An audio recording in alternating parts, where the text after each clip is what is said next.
Seja muito bem-vindo ao momento Conecte-se com o Senhor, o nosso devocional diário de leitura da palavra e de meditação sobre o reino de Deus. Hoje vamos ao segundo capítulo da segunda carta do apóstolo Pedro. Olha, muito forte para os nossos dias. Contudo, assim como surgiram falsos profetas entre o povo de Israel, também surgirão falsos mestres entre vocês. Eles ensinarão astutamente heresias destruidoras e até negarão o mestre que os resgatou, trazendo sobre si mesmos destruição repentina. Muitos seguirão a imoralidade vergonhosa destes mestres, e por causa deles o caminho da verdade será difamado. Em sua ganância, inventarão mentiras astutas para explorar vocês. Mas eles já foram condenados há muito tempo e sua destruição não tardará. Pois Deus não poupou nem os anjos que pecaram. Ele os lançou no inferno, em abismos tenebrosos, onde ficarão presos até o dia do julgamento. Não poupou o mundo antigo, mas protegeu Noé, que proclamava a justiça, e 7 pessoas de sua família, quando destruiu com um dilúvio o mundo dos perversos. Mais tarde, condenou as cidades de Sodoma e Gomorra e as transformou em montes de cinzas, como exemplo do que acontecerá aos perversos.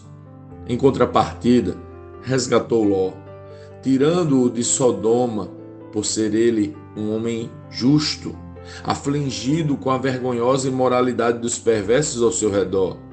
Sim, Ló era um homem justo, cuja alma justa era atormentada pela maldade que via e ouvia todos os dias. Vemos, portanto, que o Senhor sabe resgatar das provações os que lhes são devotos e, ao mesmo tempo, manter os perversos sob castigo até o dia do julgamento. Ele é particularmente severo com aqueles que seguem desejos e instintos distorcidos e desprezam a autoridade. Tais indivíduos são orgulhosos e arrogantes e atrevem-se até a zombar de seres sobrenaturais. Já os anjos, muito maiores em poder e em força, não ousam apresentar diante do Senhor uma acusação de blasfêmia contra estes seres. Os falsos mestres são como criaturas irracionais, movidas pelo instinto, que nascem para apanhar e morrer. Nada sabem sobre aqueles a quem insultam e, como animais, serão destruídos por sua própria corrupção. Praticam o mal e receberão o mal como recompensa.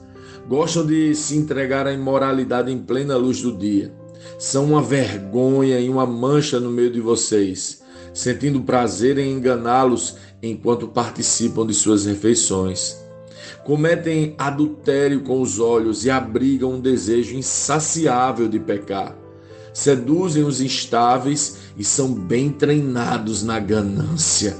Vivem sob maldição. Desviaram-se do caminho reto e seguem os passos de Balaão, filho de Beor, que amou a recompensa que receberia por fazer o mal. Balaão, porém, foi refreado em sua loucura quando uma jumenta que não fala o repreendeu com voz humana. Eles são como fontes secas, ou a neblina levada pelo vento, e estão condenados às mais escuras trevas. Com palavras vazias, proclamam sua grandeza imaginária e apelam pelos desejos carnais distorcidos, a fim de atrair de volta ao pecado aqueles que mal escaparam de uma vida enganosa. Prometem liberdade, mas eles próprios são escravos da corrupção, pois cada um é escravo daquilo que o controla. E quando alguém escapa da maldade do mundo ao conhecer nosso Senhor e Salvador Jesus Cristo, mas depois se deixa emaranhar e se escravizar novamente pelo pecado, está pior que antes. Teria sido melhor nunca haver conhecido o caminho da justiça do que, conhecendo, rejeitar a ordem recebida para viver de modo santo. Neles se confirmam os provérbios: o cão volta a seu próprio vômito e a porca lavada volta a revolver-se na lama.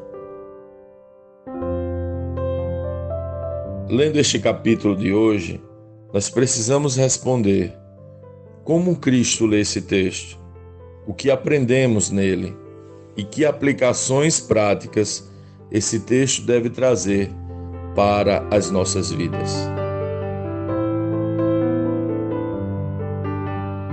Sim, da mesma forma que surgiram falsos profetas, que manifestaram a Israel e seus reis falsas palavras e falsos direcionamentos que diziam vir de Deus, mas não vinham, também se introduziram dissimuladamente falsos mestres na igreja de Cristo, para ensinarem aquilo que não é evangelho, como se fosse evangelho.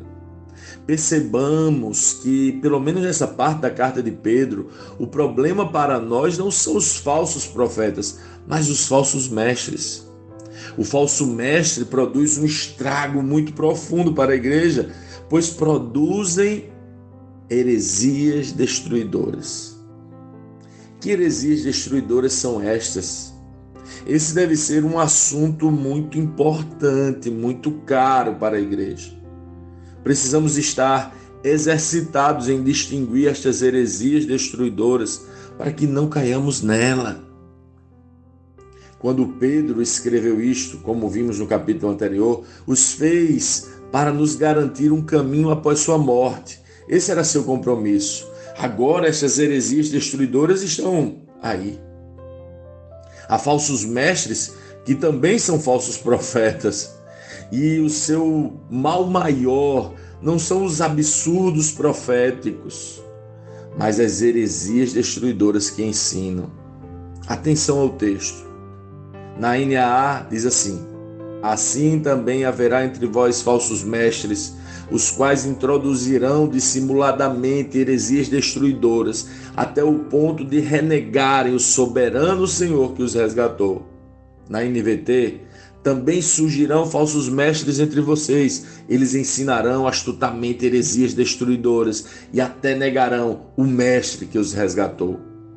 Este texto já fala muito.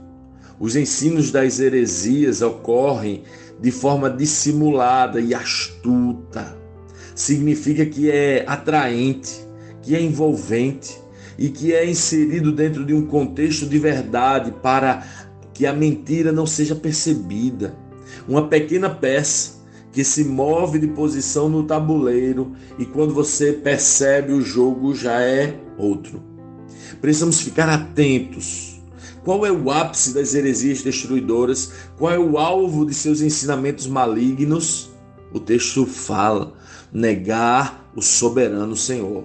E como se nega o soberano Senhor? Criando outros senhores, estabelecendo governos paralelos, substitutos desse governo, exaltando e promovendo o eu, desviando o olhar de Cristo para um outro ou para si mesmo, reduzindo o resgate promovido por Jesus para inserir práticas alternativas de falsos resgates, promessas, sacrifícios, indulgências, ofertas, ritos, práticas religiosas e coisas absurdas das quais as pessoas imaginam obter salvação ou o favor de Deus. É assim que eles reduzem o resgate, o favor e a soberania de Jesus. Começam com mensagens agradáveis aos ouvidos que colocam o homem ou a criatura no centro. Às vezes começa com: você pode, você consegue, você é especial, você é um vencedor, você é poderoso. E aos poucos chamam e atraem as multidões para uma mentira idólatra onde o soberano é o homem. Você entende? Você sabe distinguir as heresias destruidoras? Precisamos ter ouvidos atentos e olhos treinados, Porque os falsos mestres são treinados para a ganância, querem poder, são orgulhosos, arrogantes, irracionais, movidos pelos instintos, praticantes do mal, são imorais, cometem adultério com os olhos, seduzem os instáveis e desviam-se dos caminhos retos. Olha o que o texto diz. Eles são como fontes secas ou a neblina levada pelo vento e estão condenados às mais escuras trevas. Olha que forte. Pedro continua dizendo: com palavras vazias, proclamam sua grandeza imaginária e apelam pelos desejos carnais distorcidos, a fim de atrair de volta ao pecado aqueles que mal escaparam de uma vida enganosa. Por favor, perceba que o alvo é atrair ao pecado. Às vezes não vemos isso com clareza porque pensamos que o pecado é uma prática, mas o pecado é uma essência maligna, um pressuposto de intenção e uma rebelião de rumos interiores. A prática do pecado é a evidência do pecado, mas não é a origem do pecado. A origem do pecado é o eu. Esta é a grande intenção dos falsos mestres: levar as pessoas a manifestar o domínio e o governo do homem e não de Cristo. O domínio e o governo do eu e não de Cristo. Sutilmente. Devoções religiosas são realizadas onde o alvo não é Cristo. Você entende? Você vê? Você enxerga? Que seus olhos sejam abertos e que você possa distinguir as heresias destruidoras que os falsos mestres têm propagado ao longo dos séculos até chegar aos nossos dias.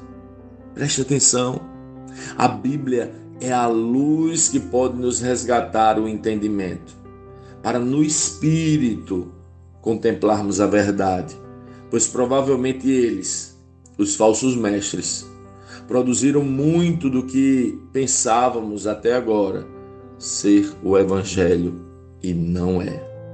Minha oração é que nossos olhos e ouvidos sejam abertos.